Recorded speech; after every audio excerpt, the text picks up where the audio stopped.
Hi there, my name is Savannah Shepard, and today I'm going to be speaking briefly about the creation of an HRM strategic plan. So, what is strategic planning in general? It is the organizational process of using available knowledge in the company to document the intended direction of that company. The plan usually covers issues that range from recruiting employees to motivating them to stay with the company to increasing productivity. An HRM strategic plan consists of the major objectives for the company, and the HR plan is a detailed plan to ensure that the strategic plan is achieved. The HR plan is different from the strategic plan since it is more specific and focused on the short term, not the long term. To be successful when executing these types of plans, you may want to consider the Ulrich model and how that helps with evaluation. The examples of the dynamic external environment of HRM is on the screen as well for reference.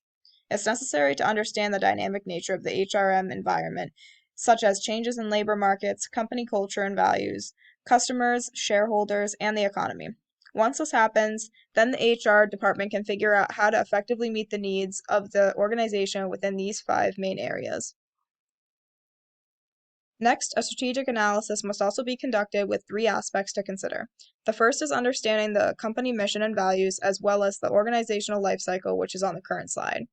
Next is understanding the HR department's mission and values, which starts with brainstorming goals and putting together a statement that explains how the team helps the company.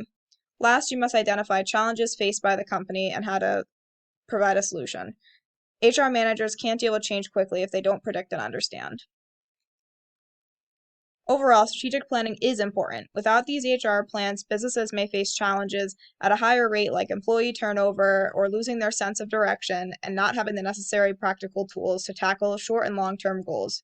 This also helps to prioritize, and there is so much to consider when using a strategic plan. It's important to understand the company and department's goals and values, as well as any challenges that can be resolved.